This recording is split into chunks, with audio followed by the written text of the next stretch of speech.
Hello friend, Radhe Radhe. तो अब हम तैयार हो चुके हैं, रेडी हो चुके हैं, शिव मंदिर जाते हैं। वहाँ कथा का आज समापन दिवस है और जो भी कथा व्यास जी द्वारा प्राप्त होगी वो आप तक पहुँचा ही रही हूँ। आपको जैसी भी लग रही हो, कमेंट तो कोई करता है नहीं और तभी भी मैं ज़रूर पहुँचाऊँगी आपको, ठीक है। आप बने रहिए, वीडियो तो पूरा देखिए, फिर कम से कम मत कीजिए लाइक। Bye bye, Tata. हाँ जी फ्रेंड, मैं पहुंच चुकी हूँ शिव मंदिर कथा में। आगे का विस्तार वीडियो के माध्यम से आपको प्राप्त हो जाएगा, आप वीडियो देखिएगा।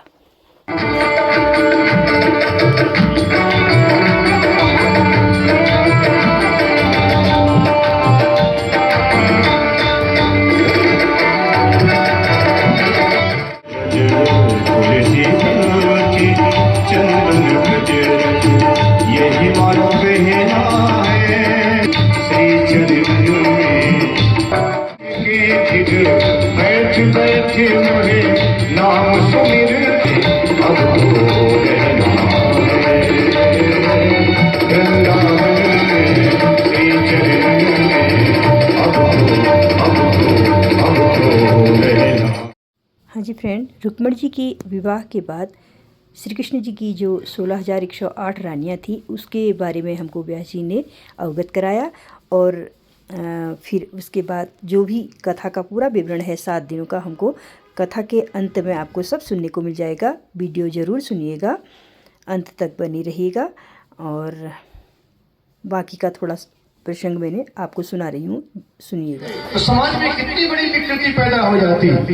भगवान ने सोचा इनको ही मानवीय जीवन जीने का अधिकार मिलना चाहिए, होना चाहिए। परीक्षित, अगर भगवान ऐसा नहीं करते तो बताइए समाज में कैसा प्रभाव पड़ता। लोग कहते हैं भगवान ने इतने विवाह रचाए। अरे पहले समझिए तो सही, भगवान ने क्यों रचाए। हर प्रकार से भगवान सत्य ही करते हैं, उचित ही करते हैं। भगवान की कोई क्रिया, भगवान का कोई कार्य ऐसा नहीं है जिस पर हम उंगली उठा सके। ध्यान रखना, प्रेम से कहिए श्री राधे। तो 16,108 विवाह हुए। अब जरा आध्यात्मिक दृष्टि से देख लीजिए कि 16,108 का मतलब क्या है भगवान के विवाह का। ये तो लौकिक बात हमने बता दिया आपको। इस प्रकार से भगवान के 16,108 विवाह हुए। हमने कल महाराज के पावन प्रसंग में निवेदन किया था कि हमारे यहाँ 4 वेद हैं, ऋग्वेद, यजुर्वेद, सामवेद, अथर्ववेद। और चारों वेदों के मंत्रों को गिने तो 1,00,000 मंत्र होते हैं, जिसमें 16,000 मंत्र उपासना कांड के हैं, 80,000 मंत्र कर्म कांड के हैं और 4,000 मंत्र ज्ञान कांड के हैं, जो सन्यासी महात्मा ज्ञानी जिस पर चर्चा करते रहते हैं वेदांत की।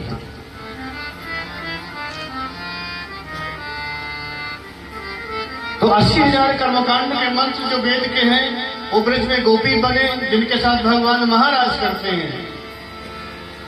और 16,000 मंत्र जो उपासना कांड के हैं ये भगवान की 16,000 रानियां बनी द्वारिका में। प्रेम से कहिए श्री राधे। हाँ, और दूसरी बात, 100 प्रकार के जो उपनिषद हैं वो भगवान की 100 रानियां बनी। 8 प्रकार की जो प्रकृति है, भूमिरापो नलो वायु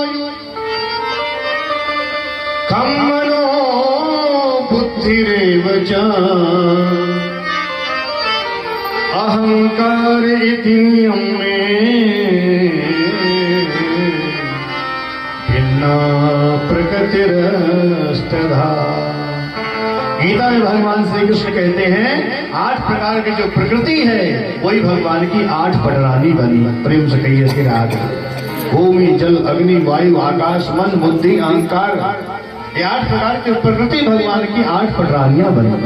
इस प्रकार से भगवान के 16,108 विवाह संपन्न हो गए। प्रेम से कहिए श्री राधे। कृष्ण बड़ा प्यारा, गोविंद बड़ा प्यारा है। कृष्ण बड़ा प्यारा, गोविंद बड़ा प्यारा है।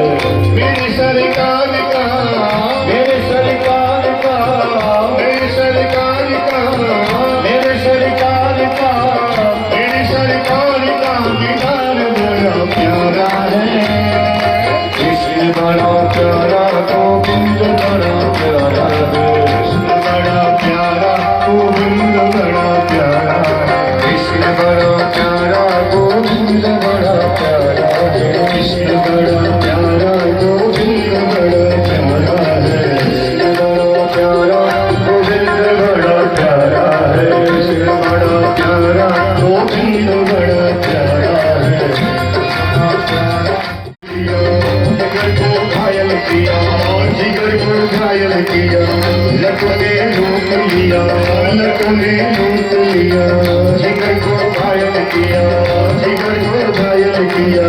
तेरी बाकी अदाने, तेरी बाकी अदाने, तेरी बाकी अदाने, तेरी बाकी अदाने हमें बेचैन किया, हमें बेचैन किया।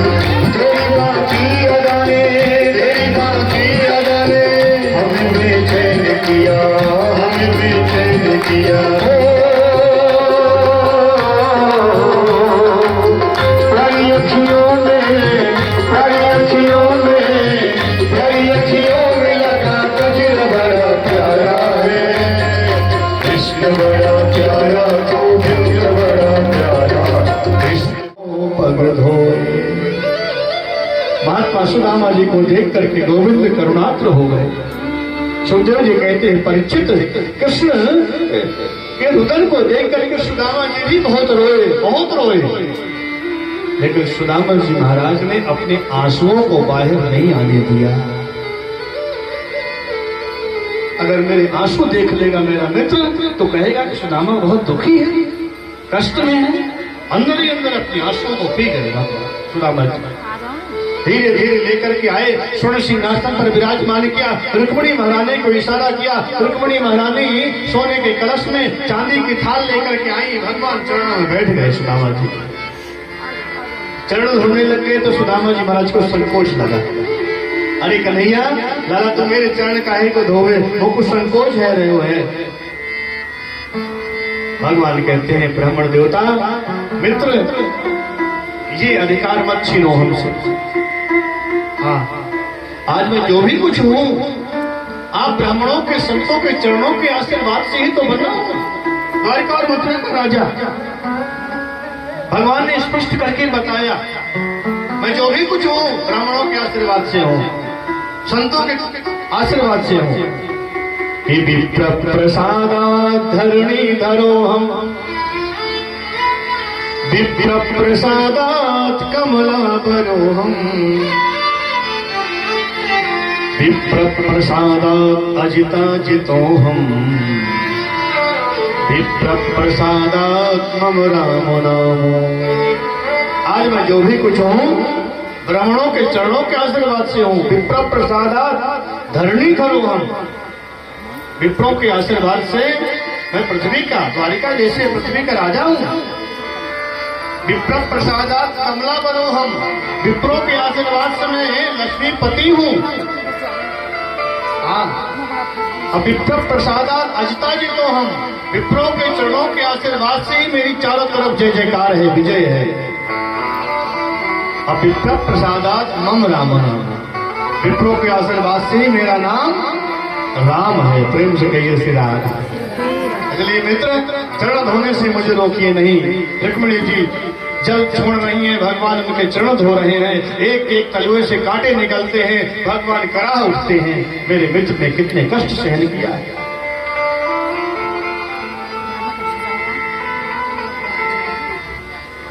भगवान ने धूप दीप नैवेद्य से मित्र का पूजन किया है। कि मणि कृतम श्लोक है। भागवत के 10 लक्षण बताए गए हैं। 10 लक्षण कौन कौन से? सर्ग, विसर्ग, स्थान, पोषण, ऊती, मनवंतर कथा, ईशानु कथा, निरोध, मुक्ति और आश्रय। ये भागवत के 10 लक्षण हैं। प्रथम स्कंध में सुखदेव जी परीक्षित के जन्म का प्रसंग है। कुंती स्तुति, भीष्म स्तुति, ये समस्त राजा परीक्षित के सभा में सुखदेव जी का आगमन आदि का वर्णन प्रथम स्कंध में श्रवण कराया। द्वितीय स्कंध में सत्य मुक्ति, क्रम मुक्ति का वर्णन किया सुखदेव भगवान ने परीक्षित के सामने। ब्रह्मा जी की उत्पत्ति, चतुश्लोकी भागवत की व्याख्या। तृतीय स्कंध में विदुर मैत्रेय संवाद, कपिल देवहूति संवाद, हिरण्याक्ष आदि का वध। चतुर्थ स्कंध में सती चरित्र, ध्रुव चरित्र, ध्रुव जी के वंश का निरूपण। पंचम स्कंध में प्रेरित राजा की कथा, अग्निध्र की कथा, नाभि महाराज की कथा, ऋषभ देव जी की कथा, जड़भरत जी की कथा, खगोल भूगोल का वर्णन, 28 प्रकार के नर्मों की कथा पंचम स्कंध में सुखदेव भगवान ने परीक्षित को श्रवण कराया। छठवें स्कंध में भगवान के नाम महिमा का वर्णन की कथा श्रवण कराया है। वृत्तासुर की पावन स्तुति, तक्ष के पुत्रों का महाराज विरक्ति की कथा, सातवें स्कंद में प्रहलाद चरित्र नरसिंह देव की कथा श्रवण कराई है। 4 प्रकार के आश्रमों का वर्णन दत्तात्रेय जी महाराज के द्वारा सुंदर उपदेश उसकी कथा श्रवण कराई है। 8वें स्कंध में गजेंद्र उपाख्यान, समुद्र मंथन और 52 चरित्र मत्स्य अवतार की कथा श्रवण कराई है। 9वें स्कंध में सूर्य वंश का निरूपण किया है। संक्षिप्त राम कथा श्रवण कराई है। चंद्रवंश का निरूपण किया है और फिर संक्षिप्त कृष्ण कथा श्रवण कराई है। 10वें स्कंध में प्रभु श्री कृष्ण की कथा विस्तार से मथुरा की, गोकुल की, वृंदावन की, गोवर्धन की समस्त कथाएं, द्वारिका की संपूर्ण कथाएं विस्तार से श्रवण कराई है। 11वें स्कंध में नवयोगेश्वर संवाद, कृष्ण उद्धव संवाद, महाराज यदुवंशियों का आपस में संहार की कथा, पावन भगवान के सुधाम गमन की कथा, उद्धव जी का बद्रिकाश्रम में जाना, 11 स्कंध में। 12 स्कंध में महाराज कलयुग के दुर्गुणों का वर्णन, नाम महिमा की कथा श्रवण कराई है और अंत में जिनका नाम लेने से हमारे जीवन के सारे पाप और ताप नष्ट हो जाते हैं। आइए हम अंतिम भागवत का श्लोक एक बार उच्चारण करेंगे। पहले हम बोलेंगे और अंत में फिर आप बोलिएगा। नाम संकीर्तनम यस्य